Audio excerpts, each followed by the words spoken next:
I'm still on a high after the Singapore Grand Prix. That was absolutely fantastic. But let's get through and rate the drivers and how each and every one of them did. And Carlos Sainz, numero uno, he was absolutely fantastic, wasn't he? From minute 1 in Singapore, fastest in practice 2, practice 3, brilliant in qualifying. And in the race, he was, like he said, the smooth operator, wasn't he? Absolutely brilliant. I mean, the tactical brain to just use Norris at DRS to keep the two Mercedes at bay is just brilliant. It's what we've thought others should have done before in the past but never did. You know, the norm is just to see that the two guys coming behind you are flat out in the Mercedes and just to push maximum and create a bigger gap as you can. And the peace of mind to see when, you know, Norris, he was about 3 seconds behind ahead of Norris, and then Norris was under the attack of the Mercedes, to just slow down, give Norris that DRS, and just to do it wisely as well, not to, you know, allow Norris a run on him for the potential even lead. So it was, you know, brilliant racing. Ferrari finally got the strategy bang on. Brilliant weekend again, absolutely mega from Carlos Sainz. He's on a real high. He carries that forward momentum into Japan next week or this weekend. You know, Charles Leclerc has really got to up his game, hasn't he, to catch up to Carlos. It's a 10 out of 10, no doubt, for Carlos Sainz for this weekend. And then comes second place, Lando Norris. You know, from P4 to P2, and I don't think he had the car for that, really. He had a, you know, top 3, possibly top 4 car. Their car wasn't as good as the Mercedes in the race, and definitely not as good as the Ferraris. And so to get that second place with the two Mercedes hunting him down, you know, he obviously got helped with the DRS of Sainz to keep that place, but he was in the right places at the right time throughout. A brilliant, solid race. You know, he was P3 when Russell pitted. He stayed out, and potentially, if he pitted, could he have won that race? I'm not sure he would have, but you know, it would have been in a battle. He could have potentially, it could have been Mercedes, Russell, and then Sainz. Not sure how that order would have worked out for him, but yeah, fantastic job from him. Really well done. The McLaren was good in the race, and they've got, you know, a good track that should suit them coming up in Japan. So he's going to carry some positive momentum through into that. A 9 out of 10 for Lando Norris for this weekend. Then comes Lewis Hamilton, a podium position from P5. In ordinary circumstances, he'd be more than happy to take that. But given where the Mercedes strategy and how that should have planned out for him, I think he might be a little disappointed, more so with himself, because his qualifying performance is what's really let him down here, hasn't he? Had he qualified better or further up the grid, even beat his teammate Norris around that second place, he would have been in the driving seat for a win. At the end, he was absolutely mega, wasn't he? He was faster than George Russell, and there was no way team orders were going to come in and switch that around when there was a race win potentially on the card for Russell. He was too close to Norris to then say, you know, let Lewis have a go, but he really held on to his tyres were brilliant at the end, and he was just fast, wasn't he, Lewis Hamilton? So he'll be kicking himself a bit for his qualifying performance, but he was great in the race, wasn't he? Got that start, brilliant, made the 2 places. Had to give them back though, but I was not sure. You probably should have. Maybe the one on Russell, but the one on Norris, he was well ahead of him, still on track going into that corner, and only had to run wide because his teammate was in the same spot he wanted. So I still think you probably shouldn't have let him through, but I can see why they did that. And then did Mercedes leave him out a lap too late when the VSC came out? He wouldn't have had to double stack and lost time out there. Would have undercut on Russell, so it would have been tight between them when they came out on the medium. So that would have been interesting to see how that would have panned out for him in the race as well. A lot of what ifs there, but a really good job from P5 to P3 in a circuit which is difficult to overtake, but it's kind of one of them where you kind of should have or would have wanted more from that race, considering what was on the cards for this weekend. But I'm going to go for an 8 out of 10 for Lewis. Then comes Charles Leclerc in 4th place. He's had a funny weekend, hasn't he, really? Decent qualifying in 3rd place, and then he got the jump on Russell, which was fantastic, into 2nd place. And to run there, he was a bit sacrificed by the team, wasn't he, there? But he almost did too much backing off. Which when the safety car came in, he didn't really have to double stack behind Carlos Sainz, but then as the rest of the train came in, he had to be held before he could let out into the track, and that really cost him a couple of positions for Norris and Russell. And then he made a mistake, didn't he, and that let Lewis Hamilton through, and then he really struggled, didn't he, from there on. He almost got passed by Max Verstappen, who had a decent 2nd stint of his race. And so it was disappointing on one hand for Ferrari. You know, he's just about getting 4th place and he's got his teammate winning, so he'll be really disappointed and hoping for a better weekend next time out. He needs to just iron it out a little bit more, doesn't he? And try and get on par with his teammate where he can. But I'm going to go for a 6 out of 10 for him for this weekend. And then comes Max Verstappen in 5th place. Not sure what's happened with their car for this weekend. A lot of people saying it's down to that technical directive of banning the flexi wings. I'm not sure it is. I imagine they'll just go all out in Japan and absolutely smash it. But it was a massive shock though, wasn't it? I know they would be poor, but to go out in Q2, both cars, especially Verstappen, because he's the one that's been absolutely phenomenal in this car, hasn't he, this season, and that was a real shocker. And in the race as well, he didn't have the best time. The strategy of the hards got washed out straight away, didn't it, when the safety car came out early. That ruined their strategy completely, and then he was always going to be on the back foot.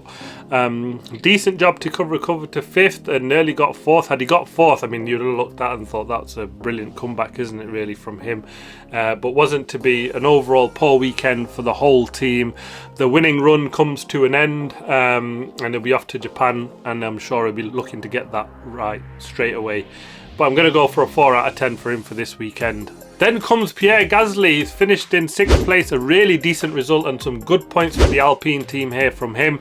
He had a really good battle with Kevin Magnussen, didn't they? Both getting their elbows out. He was on the radio saying, "Oh, he shoved me off track a bit," but when there's a Haas fighting for points, they're going to go all out and fight like a lion, aren't they? But he'll be very happy with his weekend, wasn't he? P10 to P6. I didn't see that one coming. I'm going to go for an 8 out of 10 for Pierre Gasly. Then comes Oscar Piastri, finished in 7th place, and he had a shocking qualifying session, didn't he? And that's what's really cost him. If you look at it otherwise, a P17 to P7 is a fantastic result at a track that you can't really overtake. You probably maximised everything that he had for him in the race and strategy for him to get them points. So overall, it came out good in the end, but a really poor quality that sort of set him back, didn't it? Otherwise, he would have been expecting much better points from him. I'm going to go for a 7 out of 10 for him for this weekend. Then comes Sergio Perez. He's had another poor weekend, hasn't he? His qualifying was really bad. He went for a spin early on in turn 1 in qualifying, and that set him P13. He did well mid-race, didn't he, to keep Alonso back with his tyres, which were absolutely dead. And then on the faster tyres, but he was scruffy, wasn't he? He probably could have had a couple of penalties in the race, couldn't he? He took Yuki Tsunoda out and then whacked Albon out of points, and he did get a penalty for that, but actually probably a scruffy weekend overall, and probably should have got a few more penalties than they did. I'm not sure where the stewards were for this weekend, probably asleep. I'm going to go for a 4 out of 10 for him for this weekend. Then comes Liam Lawson, 9 points, some points on the board for him after 3 races in that car. Absolutely fantastic. He's done a brilliant job, hasn't he? Great qualifying, beats his teammate, started in P10 and then benefited by another point when his Joe Russell went out to get that 9th place. Fantastic for him. Absolutely brilliant drive. A tough circuit to come out here and do the job. I can't really compare him to his teammate because he went out on lap 1, unfortunately, for no fault of his own. But yeah, brilliant job. He's there making the most of this opportunity, isn't he? And is he in the shout now to take Yuki Tsunoda's seat potentially? Or that second seat, which Daniel Ricciardo has not really got a chance to show what he's got as it yet. So It'll be interesting to see what happens with that. Will they now delay that decision on who's going to take the seats there at AlphaTauri next season? It'll be interesting to see how it plans out. But a fantastic job from Liam Lawson so far, a 9 out of 10 for him. Then comes Kevin Magnussen in 10th place, finally a point for that Haas team. He's had a brilliant weekend, hasn't he? Beat his teammate in qualifying, up there in 6th place, held on well in the race, got some points, the car ran well as well. Good battle with Gasly, went over the top a little bit maybe there, but then went wide and that cost him and dropped back. But he did really well on that softs as well, made them work. 8 out of 10 for Kevin Magnussen. Next comes Alex Albon in 11th place. He finished, and this was always going to be a struggle for the Williams team, wasn't it? But Alex Albon did a fantastic job. He was running in 8th place. Sergio Perez with a crazy move knocked him out, and Perez got a penalty for that, but really disappointing. Albon dropped back to 13th. Did well to then make up a couple of places to get to P11, but he'll be massively disappointed because some good points were on the card for him for this weekend, and that's a real shame. A 7 out of 10 though, because overall it's a good weekend of how well he driven more than what the result was in the end for him. And then comes Zhou Guanzu, who finished in 12th place, and from the pit lane to P12, actually that's a fantastic result from him, isn't it? He went 42 laps on the medium tyre on that circuit. The VSC really shot him in the foot, didn't he, in the end, when others dived into the pits to change tyres. There was a sitting duck after that, but decent recovery from him. A 6 out of 10 for him for this weekend. Then comes Nico Hülkenberg. He's not had a great weekend from his part, as he normally brilliant in qualifying, but beaten by his teammate. He was up into the points at the early parts of the race, wasn't he? But then under the safety car, he had to double stack behind his teammate, and that cost him dearly. He was back in 15th place, managed to make up a couple more places, back into 13th.